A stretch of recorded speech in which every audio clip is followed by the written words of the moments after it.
love to get your reaction, sir, to what's going on in the financial markets today. Well, I mean, it's to be expected. This is a patient that was very sick. We really inherited a terrible economy, as you know, with a lot of problems, including loss of manufacturing and plants closed up all over the country. You know, we've lost 90,000 plants since NAFTA, if you think of that. 90,000. It's not even believable. And about 6 million jobs. And so it was a sick patient that went through an operation on Liberation Day. And it's going to be a booming country, a very booming country. It's going to be amazing, actually. And we see it because we have trillions of dollars committed to come in. Trillions.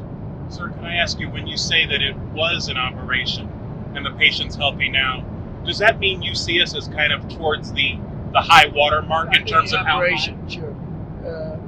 The operation's over, and now we let it settle in. You see the plants are starting to construction already. We have many plants. Indiana, massive auto plant, the Honda, and we have so many plants, and they'll be under construction. And as they start to build, you're going to see a lot of construction jobs, and you're going to see a lot of jobs when they open. Does that mean chips and pharma tariffs are not on the table? They're starting very soon. The chips are starting very soon. The pharma is going to be starting to come in, I think, at a level that you haven't really seen before. We are looking at pharma right now, pharmaceuticals, and that's a separate category. And we'll be announcing that sometime in the near future, not too distant future. That's under review right now. Are you negotiating with partners currently? What we have is a set of tariffs based on what they've been charging us. That's reciprocal. And those tariffs have come in, and every country's called us.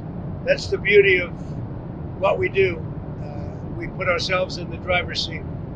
If we would have asked some of these countries, almost most of these countries, to do us a favor, they would have said, no, now they'll do anything for us. But we have tariffs, they've been set, and it's going to make our country very rich. Are you open to deals with these countries if they're calling you? Well, it depends. If somebody said that we're going to give you something that's so phenomenal, as long as they're giving us something that's good. For instance, with TikTok as an example, we have a situation with TikTok where China will probably say, we'll approve a deal, but will you do something on the tariff?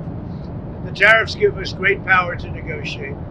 Always have. I've used them very well in the first administration, as you saw, but now we're taking it to a whole new level because it's a worldwide situation. And it's very exciting to see. And what it's done is driven a lot of great companies to our country, and you're going to see construction starting all over. I already got a couple of calls from Lee Zeldin from Environmental. He's got some big plans to approve, like really big plans. How long will it take to get American manufacturing, to where you would like to see it? Well, let's say it's a 2-year process. You know, they start a plant, and they're big plants. We're giving them approval to also, in many cases, to build the electric facility with it.